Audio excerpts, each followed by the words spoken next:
Curtis "Cocky" Warren, one of Britain's most notorious crime bosses, has been arrested once again.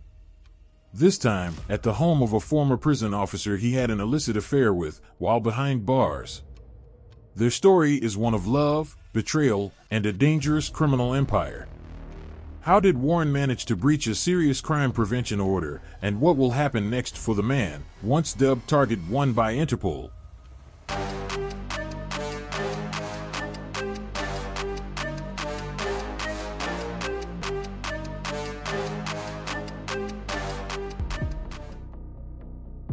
Curtis "Cocky" Warren, a notorious crime boss with a lengthy criminal history, was apprehended by British authorities at the residence of Stephanie Smith White, a former prison officer with whom he had carried on a clandestine 7-month affair while incarcerated.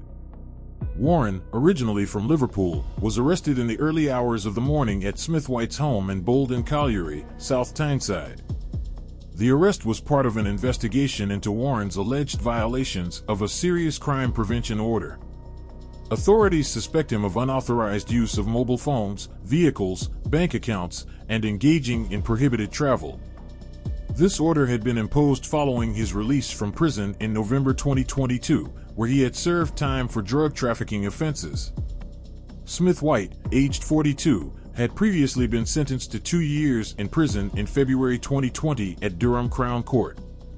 Her sentence came after she pleaded guilty to 2 counts of misconduct in public office.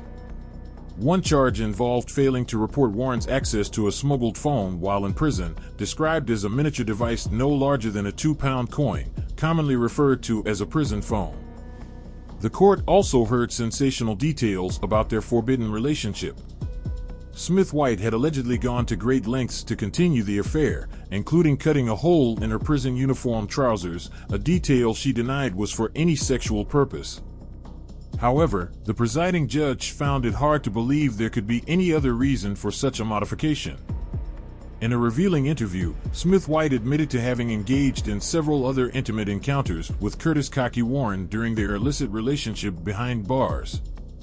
It has since emerged that Warren is believed to have moved into Smith White's semi-detached home located in a quiet residential street in Bolton Colliery.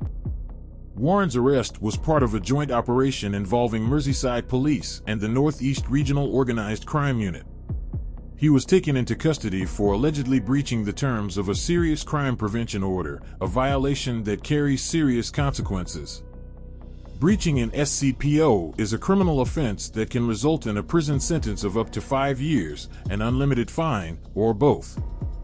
Warren, originally from Toxteth and once regarded as Target 1 by Interpol due to his high-profile criminal activities, had this order imposed upon him following his release from HMP Whitemoor, a maximum security prison in Cambridgeshire. The terms of his SCPO included an array of strict restrictions aimed at curbing any potential for future criminal activity. Among these was a prohibition on using instant messaging apps like WhatsApp and Facebook Messenger, a ban on holding more than £1,000 in cash, and a requirement to notify authorities a day in advance if he wished to borrow a friend's vehicle. Additionally, Warren was forbidden from traveling outside England and Wales without providing the police with a week's notice. Alison Abbott, a member of the National Crime Agency's Lifetime Management of Offenders team, stressed the importance of such court orders in preventing reoffending. She remarked, "Once criminals like Warren are on our radar, they never leave, and we will pursue any breach of these orders to ensure they face the consequences."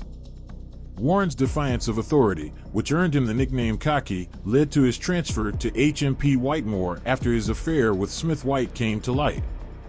During Smith White's sentencing at Durham Crown Court, it was revealed that she had a tattoo of a rose accompanied by Warren's name, a gesture of affection that she claimed was inked in December 2018. Furthermore, she was found with a Zanko prison phone, a miniature mobile often smuggled into prisons, though she denied having any intention of bringing it to Warren. Their secret relationship unraveled when other prison staff members grew suspicious of their interactions. Surveillance on Smith White was intensified, and on December 13, 2018, she was caught passing a handwritten note to Warren, which he attempted to destroy by eating. Despite his efforts, the note was recovered, prompting further investigations. A search of Smith White's car uncovered 2 mobile phones, a black Samsung and a white Samsung, further implicating her. Smith White, who had a young grandson, was subsequently dismissed from her position as a prison officer and found employment as a carer while awaiting trial. However, her fate was sealed when she was sentenced to prison for her misconduct. Judge Jonathan Carroll, in delivering her sentence, emphasized the grave responsibility of prison officers to safeguard society and crime victims. He underscored the difficulty of maintaining order in prisons, noting that such institutions are not easy places to manage, further condemning Smith White's actions for undermining this essential duty. The judge further elaborated on the case, stating, "You were fully aware of who Curtis Warren was and what he had done. It is likely that it was precisely his infamous reputation that drew you to him." He pointed out that her infatuation was undeniable, symbolized by the tattoo she had of Warren's name inked on her body. The judge continued, "While there is no direct evidence to suggest that you provided contraband or shared sensitive information, the mere fact that you were compromised posed a significant threat to the security of the prison. In a place like Franklin, no one, especially an officer, could be unaware of Warren's notorious background." During the trial, it was also revealed that a copy of the book The Rise and Fall of Curtis Warren, which chronicled the criminal exploits of Warren, was discovered in Smith White's home. This led the prosecution to argue that Smith White was undeniably aware of his notorious status, further solidifying the case against her. On the day of the trial, a neighbor of Smith White, who requested anonymity, spoke about recognizing Smith White from media coverage surrounding her affair with Warren. The neighbor expressed surprise, remarking that she had no idea a man, let alone a high-profile criminal, was living with her. "I don't know her personally, but I've seen her going in and out of the house. She usually leaves in the early evening, often wearing gym leggings," the neighbor said. She went on to add, "I never saw any man at the house, so this revelation is quite a shock. We've only lived here for 2 years, and I believe she's been here about the same amount of time." The neighbor also mentioned having seen 2 Range Rovers, one black and the other white, with tinted windows coming and going from the residence over the past few weeks. Most residents in the somewhat run-down street where Smith White lived were reluctant to speak about the incident or the occupants of the house. However, the neighbor who recognized Smith White revealed that her husband, who works shift hours, witnessed the police raid early that morning. He came home shortly after 6 a.m. and saw the police breaking down the door, she recounted, adding that he suspected a raid was taking place. Later that morning, around 2 hours after the raid, the neighbor saw Smith White talking to another resident. It was only later, after checking media reports, that the neighbor confirmed it was indeed the same woman involved in the high-profile scandal. Smith White had been employed as a prison officer at HMP Franklin, located near Durham, where Curtis Warren was serving his sentence. Following the discovery of her misconduct, Smith White was sentenced to 2 years in prison in 2020 at Durham Crown Court, convicted of abusing her position as a public officer for engaging in the illicit relationship. Curtis Warren's journey from humble beginnings in Toxteth to becoming an international drug kingpin worth tens of millions of pounds is a tale of ambition, ruthlessness, and a relentless drive to climb the ranks of the criminal underworld. Born in a tough Liverpool neighborhood, Warren left school without any formal qualifications, seemingly set for a life of mediocrity. However, his trajectory would soon take a sharp turn toward infamy. At just 18 years old, Warren's first serious brush with the law occurred when he was sent to Borstal for attacking a police officer and participating in a violent riot. This experience did little to deter him from criminality. Upon his release, he sought ways to cement his presence on the streets of Liverpool. Standing at 5 feet 9 inches with a barrel-chested physique, Warren was a fitness enthusiast who took steroids to enhance his intimidating appearance. His physicality, combined with a cold-blooded desire for control, made him a fearsome figure in Liverpool's criminal landscape. Warren began to wield his authority by targeting the city's red light district. He imposed taxes on both prostitutes and their clients, using the threat of blackmail to extort money from them. This form of exploitation marked his early forays into organized crime, where he began to cultivate a reputation for being ruthless and calculating. In 1983, his criminal career escalated further when he was sentenced to 5 years in prison for armed robbery. For most, a prison sentence would be a setback, but for Warren, it became an opportunity. While incarcerated, he made connections with hardened criminals and established relationships that would later prove invaluable. Upon his release, these contacts helped him transition into the burgeoning world of drug trafficking, and Warren quickly became a key player in a nationwide drug-dealing network. Recognizing the potential for even greater profits, Warren turned his attention to forging international connections. He developed ties with a prominent Colombian drug lord, securing a steady supply of high-quality cocaine. This strategic move enabled him to climb to the top of Britain's drug trade, as he realized that controlling international supply lines was the key to dominating the domestic market. In 1992, Warren's ambitions nearly came crashing down when he and 27 others were arrested in connection with a massive 1,000-kilogram shipment of cocaine destined for the UK. The case seemed airtight, but in a dramatic twist, the judge presiding over the trial ruled there was insufficient evidence to convict him. As a result, Warren was acquitted halfway through the proceedings. Rumors circulated that he exited the courtroom triumphantly, allegedly telling the officers involved in his prosecution, "I'm off to spend my fucking money." Although Warren has since denied making that statement, the legend only added to his mystique. Shortly after this, Warren relocated to the Netherlands, where his criminal activities intensified. It was around this time that he was named Interpol's Target 1, marking him as the most wanted criminal in the world. The international attention forced Dutch authorities to take action, and they quickly placed him under constant surveillance. His phones were tapped, and his every move was monitored as he continued to expand his influence in the global drug trade, solidifying his place at the pinnacle of organized crime. In 1997, Curtis Warren, the infamous drug lord, was sentenced to 12 years in prison after a thorough investigation by Dutch authorities revealed his involvement in a large-scale operation that saw cocaine and cannabis worth £125 million being imported into the UK. That same year, Warren astonishingly appeared on the Sunday Times Rich List, where he was labeled a property developer. By 2005, his fortune was estimated to be around £76 million. However, behind the scenes, his wealth was tied to a more dangerous enterprise, as he was also orchestrating the shipment of firearms and grenades, essential tools for gangland operations.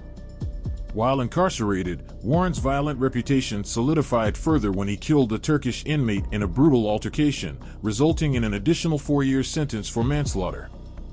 His time in prison only reinforced his hardman persona, cementing his feared status within the criminal world. Upon his release in 2007, Warren relocated to Jersey. Just 2 years later, he was sentenced to another 13 years in prison after being convicted for his role in a plot to traffic £1 million worth of cannabis to the island. During his trial in Jersey, the court examined evidence from his life in the Netherlands, revealing his sophisticated methods of hiding his fortune. Dutch police wiretaps exposed Warren discussing how he had funneled his money into various investments, including properties, petrol stations, and a pallet business across multiple countries. One notable venture involved a £4 million investment in a gold mining project in Guyana. According to the National Crime Agency, Warren had mastered the art of laundering his vast wealth in ways that left little trace. In one particularly revealing phone recording, Warren boasted about employing a cheap money launderer who charged just a 1% commission for cleaning large sums of cash. Between 1991 and 1996, Warren allegedly laundered around £10 million on 10 different occasions, effectively moving £100 million through his network. After adjusting for inflation, this staggering figure placed his total assets at a mind-boggling £170 million. In October 2013, Warren was placed under a serious crime prevention order, severely restricting his activities.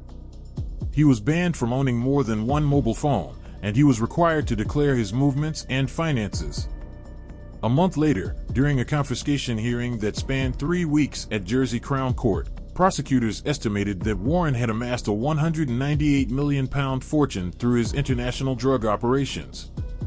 Warren, however, denied having access to such vast sums, telling The Guardian that he couldn't possibly pay such a fantastic amount, insisting there is no money.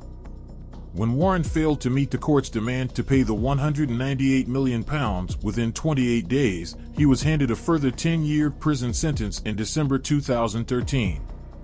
During his earlier time on remand at Lamoille Prison in Jersey in 2007, it emerged that Warren had been involved in yet another scandalous affair.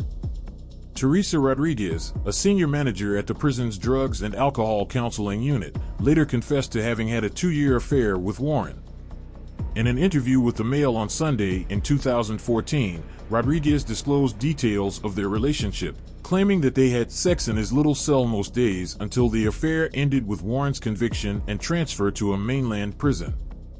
This morning, Curtis Warren found himself back in custody, just 7 months after being released from prison. He was arrested in a dramatic early morning raid. Footage captured the moment officers broke down the door of a property and apprehended Warren in what appeared to be a bedroom. In the video, an officer can be heard informing Warren, now 60 years old, of the reasons for his arrest before leading him out and placing him into a waiting vehicle. Warren is currently being held in custody, facing questions regarding suspected breaches of his serious crime prevention order, which had been imposed upon his release in November after he served 14 years behind bars. Law enforcement officers carried out searches at Warren's address in Bolton as well as at a second property located in the Royal Albert Dock area of Liverpool. The NCA confirmed that mobile devices, documents, and a quantity of cash were seized and are now being examined as part of the investigation. Commenting on the arrest, Alison Abbott, representing the NCA's Lifetime Management of Offenders team, emphasized the importance of such court orders in preventing recidivism, stating, "These court orders are vital tools for preventing and deterring future offending. Once criminals come onto our radar, they never leave, and the NCA will take action over breaches."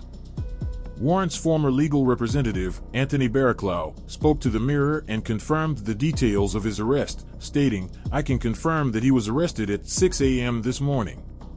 Any breaches, I anticipate, will be minor transgressions." Barraclough speculated that Warren was in Tyneside to visit friends and suggested that the supposed violations were likely based on fine interpretations of restrictions.